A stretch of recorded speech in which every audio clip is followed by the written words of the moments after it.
today we are going to show the climate change information for the impact and risk assessment in the European session. So the session will be organized in several small interventions. So in the beginning, I will give you an overview on the general intro on the European climate change and the climate impact driver. First, we want to start with a methodology, as brief methodology introduction. So in this report, as you know, we have put more focus on the regional assessment, and 1/3 of this report is formed by the regional assessment. So the first thing to understand for all of us is how we got there and which was our methodology, our principle. So for doing a regional assessment and go down to such a scale, you need to collect a lot of information and bring all together to form a final assessment.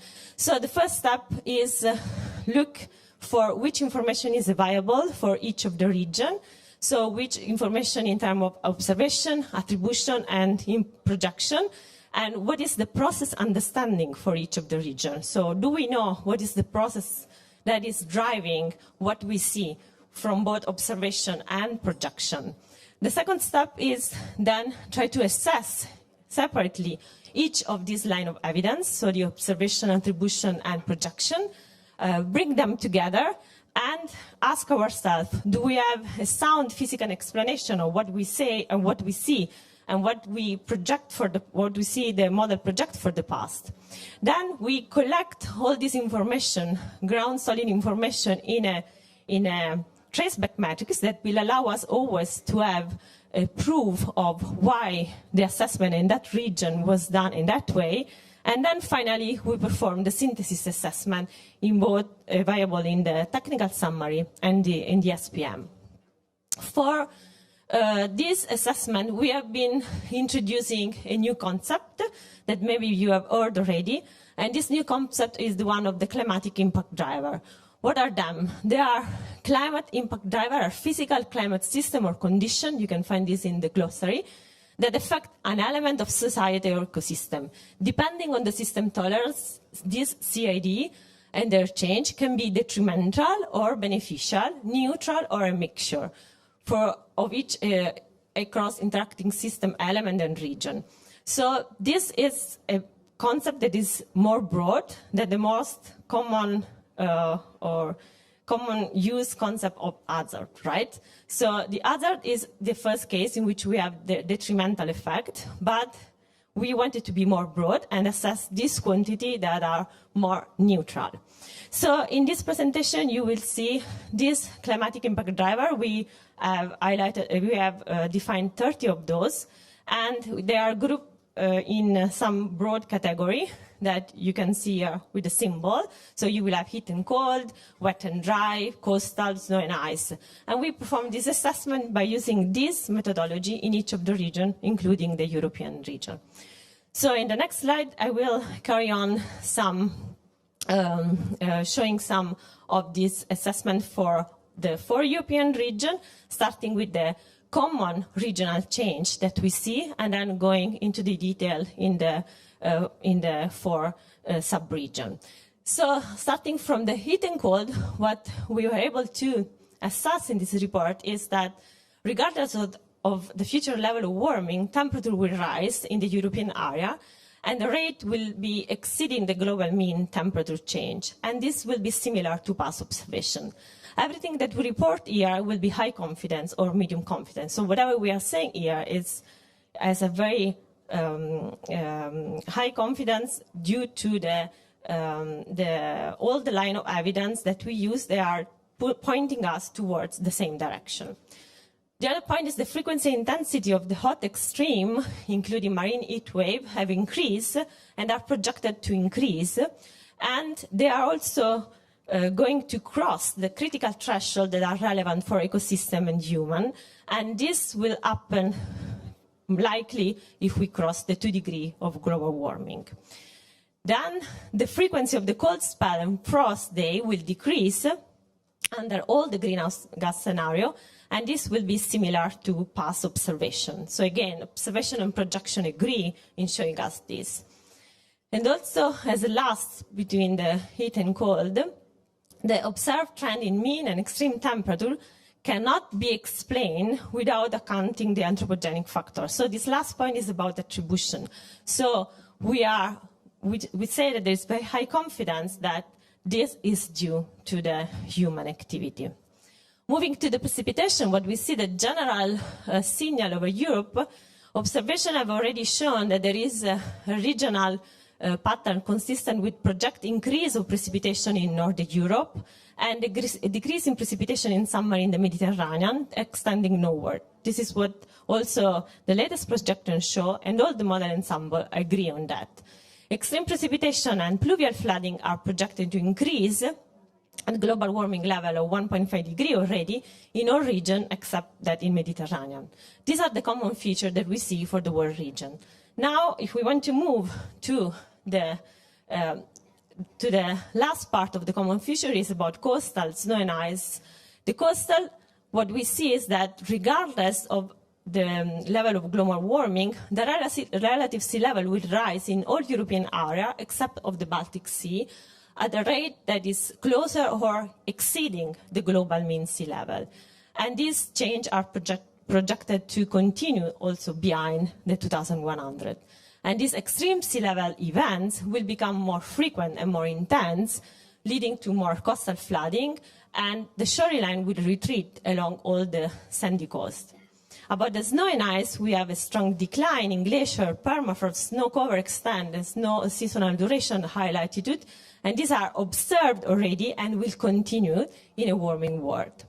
So, as a conclusion of the common part, we can say that what we see for the European region is that multiple climatic impact drivers have already changed concurrently over the last decades. So there are more than one changing in all the region, and the number of these climatic impact drivers are expected to increase if the global warming increase. Now, going a little bit more in the detail, in the sub-regional specificity, what we see, for example, for Northern Europe, that is different from the common change. In Northern Europe, we have an observed increase in pluvial flooding, and this is attributed to human activity, and this will increase at 1.5 and even more at 2 degrees. We have a projected decrease in river flooding. You see also the picture on the lower part, and a projected increase in severe windstorm at a global warming of 2 degrees. And everything is between high and medium confidence. If we move to Central Europe, the characteristic of the Central European region, we have an increase again in pluvial flooding at 1.5 and 2 degrees with high confidence. So the confidence of the increase with increase of global warming. We have an observed increasing trend of river flood in Central Europe, as we have already know and see. Also from last summer events, and this is projected to continue in the future with high confidence if we reach a 2 degrees of global warming. And then we have a projected increase in hydrological, agricultural, and ecological drought in mid-century during the mid-century for every scenario, or if we reach a 2 degree global warming level. And this is with medium confidence. And then from the Eastern Europe, we have something that will be more focused on the Svetlana presentation, but just to give you a flavor, we have as well projected increase in pluvial flooding, both 1.5 and 2 degrees, decrease in river flooding, and increase in fire weather. Then moving to the last region, the Mediterranean, you can already see that you have a lot of icons popping up. See, in this region, we will observe a plethora of things happening, with the global warming increasing. So what we observed already today, we observe an increase in hydrological, agricultural, and ecological drought with medium confidence. And we see that there is a projected increase with high confidence of aridity, fire weather condition at a global warming level of 2 degrees. And also the things that we see, there is a high combination of, climatic impact driver, all increasing and popping up in the Mediterranean region if the global warming increase. And for example, you see extreme temperature, drought, aridity, precipitation, fire weather, sea levels, snow cover, wind speed, and everything will be happening in this region as the global warming goes up. Now, you can find all this information in a synthesized table that we have in the technical summary in the section 4. So for each of the region, and then for Europe, you can find all this information about projection and observed trend and attribution. And also you can find a synthesis of this for all region in the interactive atlas, as Jorge will show later on. The interactive atlas, we will have all the region of the world in which in each region we have the synthesis of the assessment, and for example, by using the climatic impact driver that we have seen concept, we have for each hexagonal region of the world, you can look at how more than one things is acting together, how it's acting and how many, and this is also for, of course, the case of Europe. Yeah. Okay, so I'm Svetlana Krakovska. Actually, I work for Ukrainian Hydromet. And in IPCC, I was leading author of Atlas and the interactive Atlas as well. So I will present East Europe. Why? Actually, because first of all, it is okay. Where is pointing? Because it's new region now, and you can see it's clear from our figure where we have in R5 we had just North Asia, and there was not East Europe at all. So in R6 we have this separate region which is much more geographically correct, in fact, and really very important region and different from neighboring, let's say, West Siberia, which will be presented in Asia session. Well, just to understand, okay. So just to continue with the well, it's again possibility of interactive atlas where you can select actually East Europe and then you see everything in table way. And you see that for already Erika presented actually some of these climatic impact drivers, and some of them they are the same as for whole world, let's say, like mean temperature or extreme heat. It's wherever actually we have high confidence of increase, and it's attributed to human influence. But for some other climatic impact drivers, we have some differences in this region. And I will just show these differences for what is really characteristic for this East Europe region. And for this, for example, I use as for demonstration such characteristics like days with maximum temperature over 35 degrees Celsius, and this is historical actually plot where shows that in south part of this East Europe it's in range from 15 to 20 days recently observed. And what will be in this 1.5 and 2 degrees, so it's two panels as Jorge just presented, so it's very clear just to compare both projections. And it's clear that this where actually model have low or high agreement, and for this south part, you see that the difference is almost 5 days actually, and if you go for higher, actually warming levels, it's much higher, and even in the north part where it was not observed at all, this kind of maximum temperature, it will be almost 3 days and over 6 days even in over 60 degrees of latitude. So it's really a big difference, and you can see easily it from our atlas. For seasonal snow, for sure, this is what is really peculiarity for this region. This is overall actually conclusion for Europe. It's from regional fact sheet about the declines of glaciers, permafrost, which is not the case for East Europe, but for snow cover extent, actually, this is what we can see clear. And we can see it actually from this plot based on station data and this for past.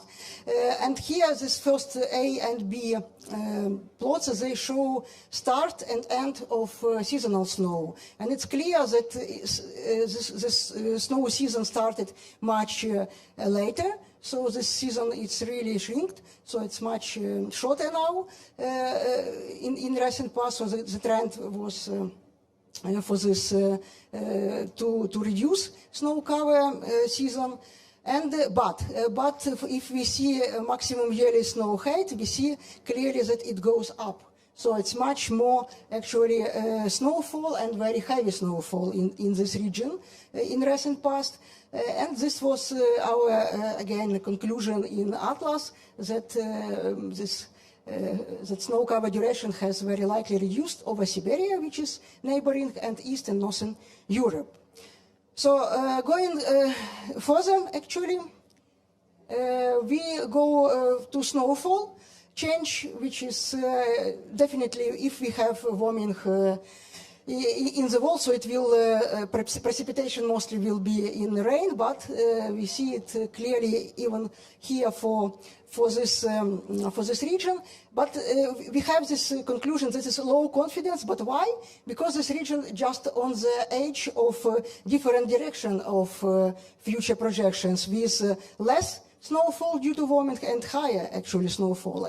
It's not so it's really low confidence for lower warming levels, but for higher warming levels, it's clear this difference just over the region, and you see difference for southwest and northeast for snowfall for during the winter actually period. And expectedly that if we have more snowfall, so this trend with warming, it will lead to pluvial floods actually. And this, and it's from summary for policymakers. So this projected increase in pluvial floods, even medium confidence for 1.5 degrees, and for 2 degrees it's high confidence. And with this, we can see maximum 5-day precipitation amount change for winter. And again, not all has high model agreement for lower warming levels, but if we go for higher warming levels, it's clear this changes goes very up, and especially in northern parts. And you see that for the highest warming level, it's over 35%. So it's much more precipitation, and which will actually lead to these pluvial floodings. And again, coming to what was presented by Jorge, so for Europe, you can actually, it's very good if you point your mouse on the region, you see all this information just on the screen, and you can see about extreme heat, heavy precipitation, about droughts. Again, since we have this low confidence in precipitation, so it's low confidence in direction of change. So for southern part and for north part, it's a bit different. But for wind, it's medium confidence of increase. And for snowfall, I already said. So you can see it clearly from this map as well. My name is Irina Gorodetskaya, and I'm one of the lead authors of the chapter Atlas in the working group 1 contribution to the IPCC AR6 report. And in this short presentation, I will give you an example of sub-regional climate change with a focus on Northern Europe. So as has been already shown in the first presentation by Erika, we have both common and divergent different changes in European regions. And if you focus specifically on the Northern Europe, we can see in this table highlighted in the color, so these are the future projections, and in the arrows are current trends, that we have already a current trend in the mean temperature and extreme heat and both are projected to continue and intensify with the global warming. And this is the high to medium confidence changes. We have a decrease in the cold spell and the frost also occurring and projected. And if you talk about precipitation, we have projections for increase in already occurring trends in the mean precipitation. And most importantly, we have high confidence in the already occurring and also high confidence in the projected heavy precipitation and associated pluvial floods. At the same time, there is a projected decrease in the river floods, which is also related to decrease in the snow cover, and there is a projected decrease in aridity, and as well as the mean wind speed.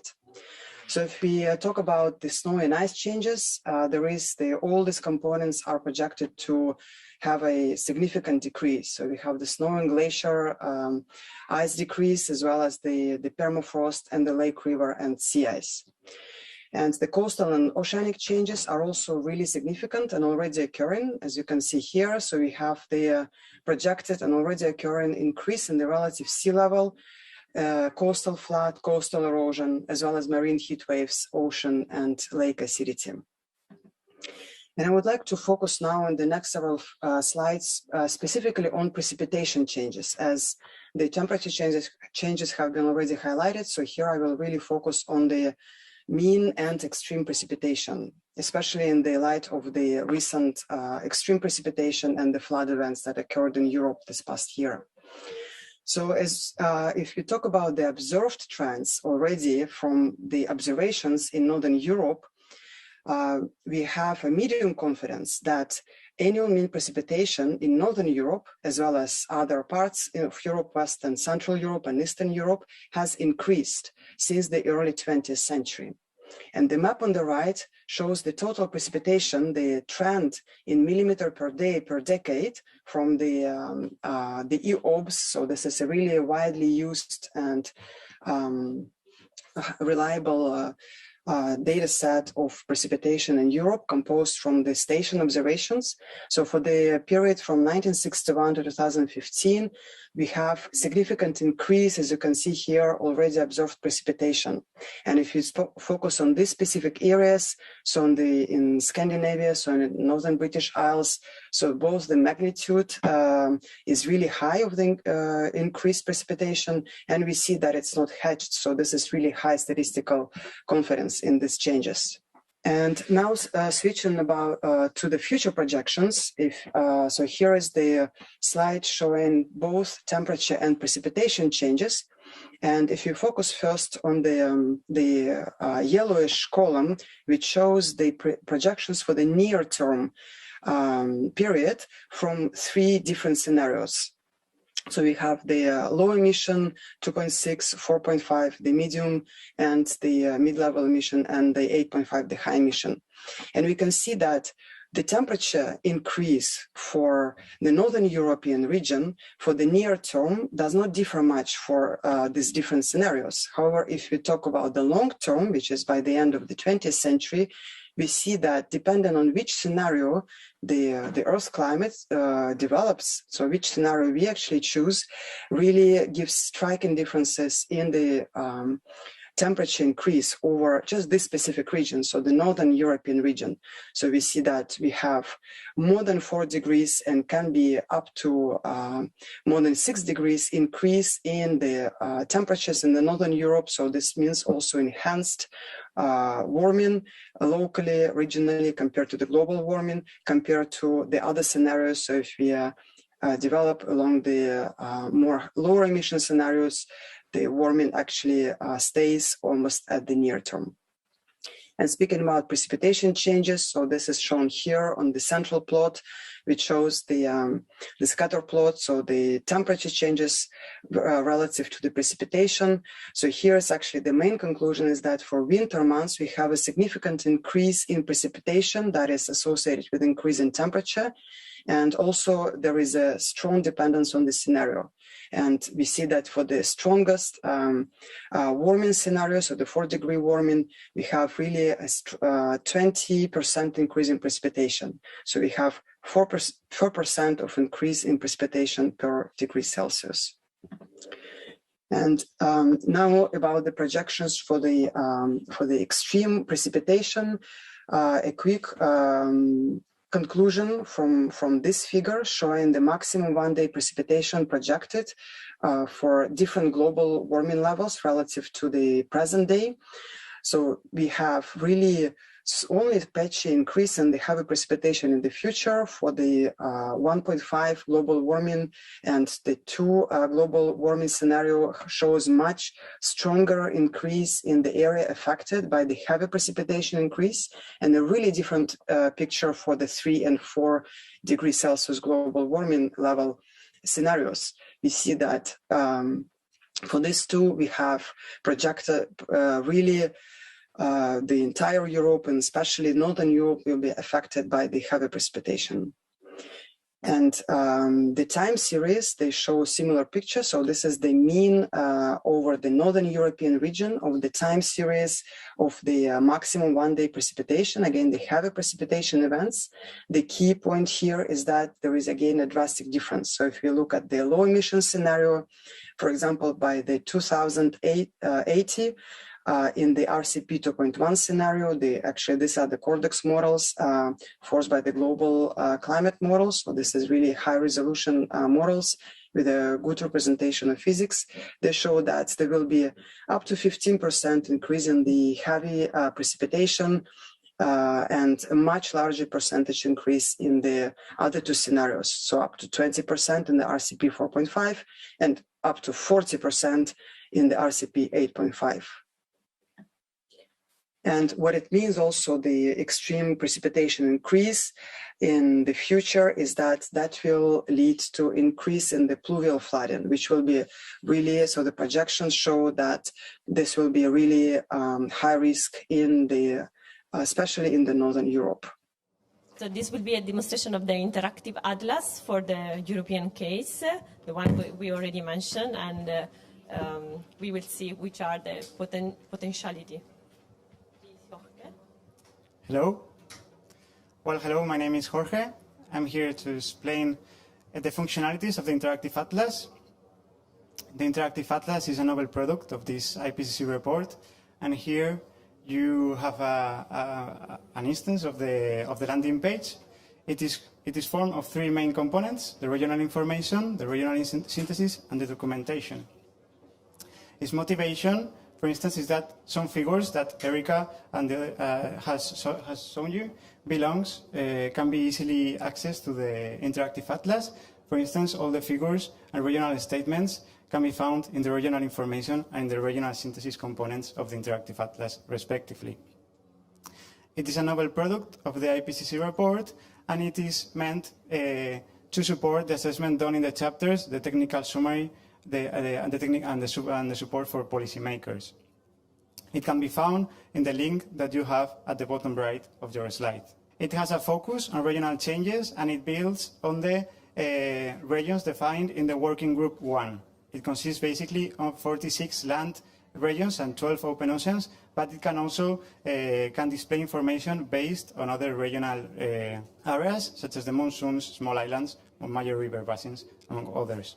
As I said, it has 2 main basic components: the regional information and the regional synthesis. The first one basically consists of maps, time series, and other visuals to display different climate variables. And the second one, the regional synthesis, explores confidence statements for different climate impact drivers, which are categorized, as Erica mentioned in the earlier presentation, in different categories. Here you see heat and cold, wet and dry, wind, and the run. I will start explaining a little bit in what consists the first one, the regional information component. Basically, you can select among a wide variety of variables here between atmospheric, oceanic, or other ones, which, for example, include the annual maximum temperature or annual minimum temperature, among others. And you can display this information for a wide variety of datasets, which include climate simulation, global and regional simulations, but also observational datasets. It has two interfaces. The first one would be the simple interface, and it is intended for decision makers, media, or teaching. In this interface, you can select different variables and what would happen under different global warming levels. relative to a given baseline period. And you can display this information, for example, in the form of spatial maps, time series, or even tabular information. You have an advanced interface that permits to extend your selection not only to global warming levels, but also to select different periods for different emission scenarios. You can select, for example, for the near future, mid-future, or far future. And also you can change, for instance, for paleoclimate simulations. This advanced interface is intended more to be used by scientists and other practitioners. The second component of the Interactive Atlas is the regional synthesis, and it explores the confidence statements of the climate impact drivers. For example, here at the bottom left of the slide, you can obtain a spatial map of the fire weather climate impact driver, which in the different tones of purple you have different degrees of confidence. In this case, we selected the fire weather for illustration purposes, but you can select, as you see, among a wide variety of different climate impact drivers categorized in the different categories, hot and cold, wet and dry, and thereon. So let's move to the Interactive Atlas, and let's dive in a little bit to see what can we see if we click on these two main components. We will start with the regional synthesis. So if we click there on the tab of the regional synthesis component, we obtain something like this. Okay. So as you see on your right, you have the information, the climate information. On your left, you have different tabs. At the top left, map, regions, and combinations. Here now we are situated in the map tab, where we can select among a wide variety of climate impact drivers. And on your right, what you see is the spatial representation of the climate impact drivers that you have chosen. In this case, for consistency with the previous slide, we chosen the fire weather. We can obtain this degree of confidence, which is measured by the different colors, for the projections, but also for the past trends. Instead of displaying this climate impact information on a global map, we can also show this information in a tabular way. In this case, for a given region of the world, in this case we have North Africa, but we could select any other European region, for example the Mediterranean, we obtain the different climate impact drivers and the confidence statements in this tabular way. In the end, we can display this information by combining different climate impact drivers. In this case, we have only selected the fire weather, and you see these hexagons that you have observed in the other presentations. But we can include more climate impact drivers to obtain a combination of them in a single map. In this case, we have added, for instance, the mean air temperature, but we can go up to 6 different climate impact drivers to obtain a full representation over the whole spatial map. So this is all for the regional synthesis, but now we are going to explore a little bit the other component of the Interactive Atlas, which is the regional information. So if we click on that tab, we obtain this that would be the default view. As you hear, we have at the top different tabs, dataset, variable, quantity, scenario, and season, that would permit us to interactively change the information displayed as our desires. Here, in particular, at your left, where you have region set, you can display this information based on the different regions defined in the working group 1. You have the reference regions, but you could also display only the monsoons or other geographical domains. In this particular case, if we click on the tab on the dataset tab, we see how we can choose between different global and regional climate simulations, for both the projections above the historical period. But we also have different observational datasets and even paleoclimate simulations. In this case, we are showing the CIPCC values. Here, if we click on the variable tab, we see all the variables that the Interactive Atlas offers to be displayed. We have selected the mean temperature in this case, and if we go to the quantity and scenario, then we can select among different periods, different emission scenarios, and different baselines. And finally, we have the season tab to display all this information based on the different seasons or even annually. So we can customize our own plots. If we click on a particular region, in this case, we have chosen the Mediterranean region, we can obtain regional information for the Mediterranean, as displayed in different ways. In this case, we have the time series, which, for example, displayed in this case the evolution of the mean temperature, which is the variable that we are showing in the global map, up to the 2100. But this information can be displayed in other ways. We have here the annual cycle. We can display the information of this particular region based on different warming levels. And we can also display information for the Mediterranean region for as seasonal stripes. So we have the seasonal distribution projected to the 2100. In this particular case, we clearly observed how the summer months project a larger warming than the other months of the year. This information can be displayed by only showing the land area instead of showing including the sea, or only the mountain, so it allows for a mask to be applied over these regions. And you can very easily download these time series, this seasonal stripe, for example, by clicking on the Sport PDF. In case you want to download the global map that you see behind, then you can click on that right button, where is the cursor, and you can download this map as a GeoTIFF or as a .cdf file. So just to play a little bit with Interactive Atlas, if we click on the variable tab, we can change very easily the variable. In this case, we have changed it to the total precipitation, and we see how our global map changed, and we obtain a full representation of this variable for the CIMIC-6 dataset. And a very interesting functionality of the Interactive Atlas is that you can compare very easily different climate simulations, different warming levels, or different variables. If we click at the right on the duplicate map, then we obtain this interface. So in this case, we had the two maps represent the same variable and dataset and everything. If we click here on your right, we can change, and instead of displaying the CIMIC-6 values, we can display the values for the Cortex Europe. So you can very easily compare the projections for temperature as described by the CIMIC-6 climate simulation and by Cortex. You can not only compare different simulations, but also different warming levels. So if we click here in quantity and select a warming level of 4 degrees, then we clearly observed the differences for the total precipitation as described by the global warming of 2 degrees on your left and of 4 degrees on your right. If we go back to the single map view, we obtain the default view that we were interested in. So